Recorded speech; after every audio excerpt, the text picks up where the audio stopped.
नमस्कार दोस्तों, स्वागत है आप सभी का हमारे यूट्यूब चैनल आर के योजना पर। आज की किसानों से जुड़ी यह महत्वपूर्ण जानकारी भारत के उन सभी किसानों के लिए है जिन्होंने प्रधानमंत्री किसान सम्मान निधि योजना के अंतर्गत अपना आवेदन कराया हुआ है, रजिस्ट्रेशन कराया हुआ है। कुछ ऐसे किसान हैं जिनको अभी तक 12वीं किस्त के 2,000 रुपये नहीं मिले। यदि आपको भी दोस्तों 12वीं किस्त के 2,000 रुपये नहीं मिले हैं तो आपको यहाँ पर सरकार द्वारा जो 13वीं किस्त के 2,000 रुपये सरकार द्वारा ट्रांसफ़र किए जाएंगे, तो यह भी आपके बैंक खाते में ट्रांसफ़र नहीं किए जाएंगे। क्योंकि दोस्तों यहाँ पर दो कारण हैं जिनकी वजह से आपको 13वीं किस्त का लाभ नहीं मिल पाएगा और 12वीं किस्त के पैसे जो हैं इन्हीं गलतियों की वजह से नहीं आ पाए हैं। अब कौन सी गलती है दोस्तों? यहाँ पर आप गलती देखें, यहाँ पर नो लिखा हुआ है। जी हाँ दोस्तों, यानी कि जो आपका लैंड सीडिंग है, लैंड सीडिंग में भी नो है और ई केवाईसी में भी यहाँ पर आपका नो है। अब आप नो से अपना यस कैसे कर सकते हैं? जी हाँ दोस्तों, आप अपना ई केवाईसी कैसे करा सकते हैं और लैंड सीडिंग आप अपना कैसे करा सकते हैं? सिंपल तरीका आपको यहाँ पर बताया जाएगा इस वीडियो के माध्यम से। और जैसे ही आपके ये कार्य पूरे हो जाते हैं, इसी के साथ साथ आपको एक कार्य भी करना होगा, इसके बारे में भी आपको जानकारी दी जाएगी। दोस्तों वीडियो के नोटिफिकेशन माध्यम से आप समझ ही जा चुके होंगे। यहाँ पर आपको बताया जाने वाला है लैंड शेडिंग कराना आसान है बहुत ही ज़्यादा। जिस किसानों ने अपना अभी तक लैंड शेडिंग और ई केवाईसी का कार्य पूरा नहीं कराया है, तो उनको दोस्तों 13वीं किस्त नहीं दी जाएगी। इन आसान तरीकों से अपना ये दो कार्य पूरा कर सकते हैं और किन डॉक्यूमेंट्स की यहाँ पर आपको आवश्यकता होगी, इसके बारे में भी आपको बताया जाएगा और कहाँ पर आपको जाना होगा। वीडियो की शुरुआत करने से पहले हमारा आपसे निवेदन है, यदि आप हमारे चैनल पर पहली बार आए हैं तो चैनल को सब्सक्राइब कर लीजिएगा। साथ ही दोस्तों बेल आइकन के बटन को प्रेस करना ना भूलें, ताकि जो हमारी वीडियो का नोटिफिकेशन है वह सबसे पहले आपको प्राप्त हो और आप सबसे पहले ही उसका लाभ उठा सकें। चलिए दोस्तों वीडियो की शुरुआत कर लेते हैं।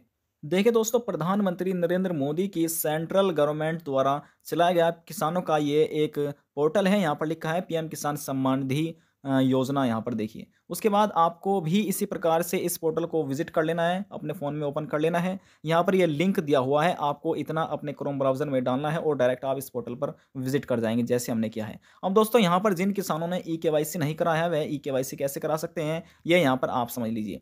यहाँ पर दोस्तों देखिए, यहाँ पर लिखा है e KYC is mandatory for PM किसान रजिस्टर्ड फार्मर, यानी कि जितने भी किसान अपना इस योजना का लाभ ले रहे हैं, रजिस्ट्रेशन उन्होंने अपना किया हुआ है, तो वह दो तरीके से अपना ई केवाईसी कार्य पूरा करा सकते हैं। पहला है ओटीपी बेस।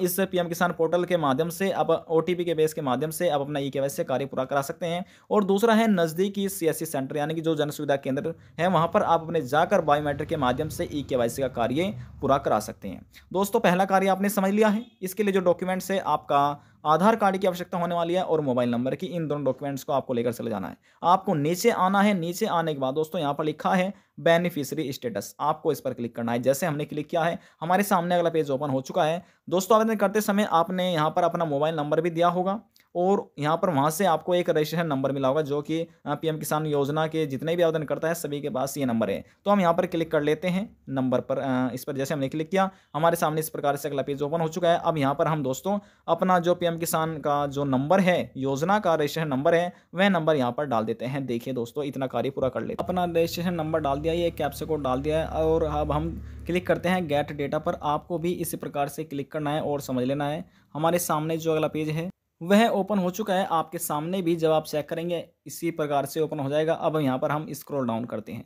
देखिए दोस्तों, हमने यहाँ पर जो स्क्रॉल डाउन किया है, सबसे पहले यहाँ पर जिन किसानों का आवेदन किया था, लाभ ले रहे हैं, यहाँ पर उन किसान का नाम देखने को मिलेगा। उनके पिताजी का नाम किसी का दिया हुआ है, किसी का नहीं दिया है। मोबाइल नंबर आप देख सकते हैं, राज्य देख सकते हैं किस राज्य के रहने वाले व्यक्ति हैं, ज़िला चेक कर सकते हैं, गांव का नाम देखने को मिलेगा, कस्बे का नाम, ब्लॉक का नाम और घर का पता भी यहाँ पर देखने को मिलेगा। पंजीकरण अवस्था यहाँ पर आप देख सकते हैं, पंजीकरण जो नंबर है, रजिस्ट्रेशन नंबर है, वह यहाँ पर आपको देखने को मिलेगा। यहाँ पर पंजीकरण किस तारीख में हुआ था ये भी आपको देखने को मिलेगा। उसके बाद दोस्तों यहाँ पर हम थोड़ा सा और स्क्रॉल डाउन यहाँ पर कर लेते हैं आपको समझाने के लिए। तो दोस्तों हमने स्क्रॉल डाउन किया है यहाँ पर। अब आप देखिए, यहाँ पर जो आपका आधार डेमो प्रमाणीकरण स्थिति है वह दोस्तों यहाँ पर आपका सफलता है, यानी कि सभी का सफलता होना चाहिए लिखा हुआ। अब यहाँ पर हिंदी में देखिए ई केवाईसी लिखा हुआ है। ई-केवाईसी हो गया, यानी कि इन किसानों का ई-केवाईसी नहीं है, यानी कि नो लिखा हुआ है, यानी कि इन किसानों ने अपना अभी तक ई-केवाईसी नहीं कराया है। तो दोस्तों ई-केवाईसी हमने आपको यहाँ पर पहले ही बता दिया था कि आप कैसे अपना ई-केवाईसी करा सकते हैं। अब यहाँ पर आपका पात्रता यानी कि किसान योजना का लाभ लेने के लिए योग्य हैं या फिर नहीं है, तो दोस्तों यहाँ पर हाँ लिखा हुआ है, यानी कि यस, ये किसान योग्य तो हैं लेकिन गलतियों की वजह से इनको लाभ नहीं दिया गया है। भुगतान का आधार देखिए दोस्तों, जो भुगतान का प्रकार है वह आधार है, सभी का ही आधार होना चाहिए। खाता संख्या देख सकते हैं, इनका खाता संख्या नहीं दिया गया है। अब यहाँ पर कारण भी आप समझिएगा, यहाँ पर लिखा है PFMS, ध्यान से देखिए दोस्तों, PFMS बैंक की स्थिति में यहाँ पर लिखा है PFMS बैंक द्वारा किसान रिकॉर्ड को खारिज कर दिया गया है। दोस्तों खारिज इसलिए किया गया है क्योंकि इन किसानों ने अपने बैंक में जो इनका आधार कार्ड था, इन्होंने अपना आधार कार्ड जमा नहीं कराया है, ना ही अपना पैन कार्ड जमा कराया है। पैन कार्ड ये कार्य करना, और यहाँ पर जो इनका मोबाइल नंबर था वह भी इन्होंने अपडेट नहीं कराया, मोबाइल नंबर। जी हाँ दोस्तों, यदि आपके में भी इसी प्रकार से लिखा आ रहा है तो आप अपने बैंक में जाइए, अपने आधार कार्ड लेकर, अपना पैन कार्ड लेकर और अपना मोबाइल नंबर, इन सभी की फोटोस्टेट कराकर अपने अपने बैंक में जमा कर देने हैं। जैसे ये कार्य आपका पूरा हो जाता है तो यहाँ पर ये लिखा नहीं मिलेगा, ये कार्य आपको पूरा कर लेना है। इसी के साथ दोस्तों यहाँ पर आपको एक कार्य और करना है, और कार्य कौन सा है यहाँ पर आप ये भी समझ लीजिए। यहाँ पर लिखा है PFMS बैंक अस्वीकृत कारण समझिए, DBT के लिए UID कभी सक्षम नहीं है।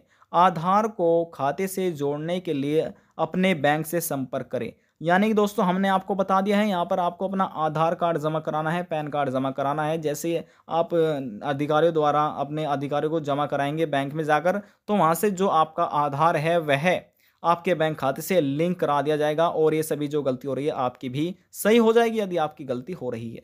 अब यहाँ पर तीसरा कारण समझिए, पहला आपका ई-केवाईसी हो गया है, दूसरा आपका बैंक का, और तीसरा कारण समझिए दोस्तों यहाँ पर है भूमि बोना। हिंदी में तो भूमि बोना है, लेकिन यदि इंग्लिश में देखेंगे तो इंग्लिश में आपको लिखा मिलेगा लैंड सीडिंग।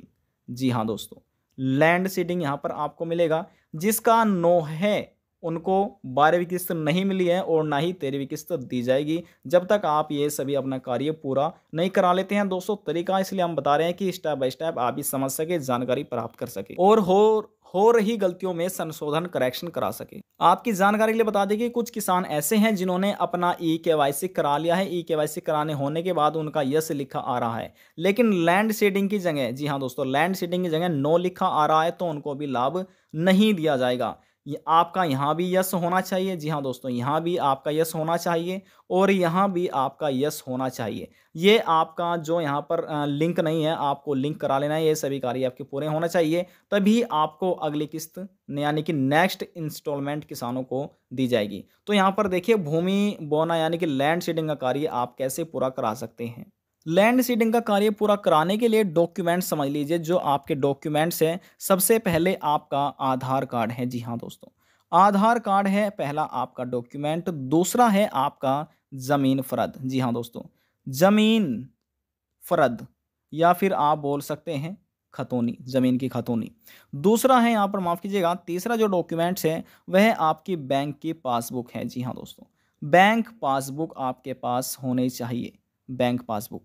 तीसरा जो डॉक्यूमेंट है वह माफ़ कीजिएगा, चौथा जो डॉक्यूमेंट है वह आपका मोबाइल नंबर है।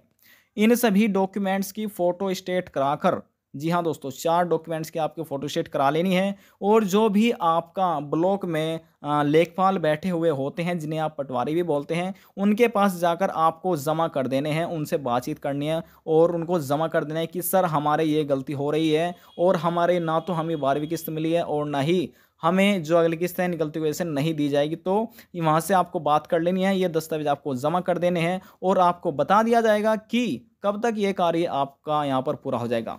हम दोस्तों आपकी जानकारी के लिए बता दें कि कम से कम 1 हफ्ता, तो मान लीजिए 1 हफ्ता या फिर उससे भी कम, ज़्यादा टाइम नहीं लगेगा, और ये सभी कार्य आपका पूरा कर दिया जाएगा। देखिए दोस्तों, यहाँ पर हमने स्क्रॉल डाउन किया है और यहाँ पर इन किसानों को केवल 5 किस्त मिल चुकी है, उसके बाद यहाँ पर इनको छठी भी मिली है, 7वीं 8वीं 9वीं 10वीं। 10वीं के बाद इन किसानों को दोस्तों यहाँ पर जो 11वीं किस्त है वह भी मिल चुकी है, लेकिन 12वीं किस्त नहीं मिली, क्योंकि दोस्तों लैंड सीडिंग का कार्य जब 12वीं किस्त ट्रांसफर की जा रही थी तो उससे पहले ही 1-2 महीने पहले ही सरकार ने लैंड सीडिंग का कार्य बोल दिया था कि आपको ये कार्य करना भी अनिवार्य है। जिसने नहीं कराया वह जल्द से जल्द अपना कार्य पूरा करा लीजिए। लेकिन कुछ ऐसे किसान हैं जिनको पता चला है, उन्हें अपना ई-केवाईसी कार्य पूरा करा लिया है, जिनको नहीं पता उन्होंने नहीं कराया। तो दोस्तों आशा करते हैं कि आपको भी पता चल गया होगा कि आप अपना लैंड सीडिंग का कार्य कैसे पूरा करा सकते हैं। जी हाँ दोस्तों, लैंड सीडिंग का कार्य ये आपका पूरा होना चाहिए, लैंड सीडिंग का कार्य, और यहाँ पर आपका ई-केवाईसी भी पूरा होना चाहिए। और यदि आपने डॉक्यूमेंट्स जमा नहीं कराए अपने बैंक में तो आपको वे डॉक्यूमेंट्स भी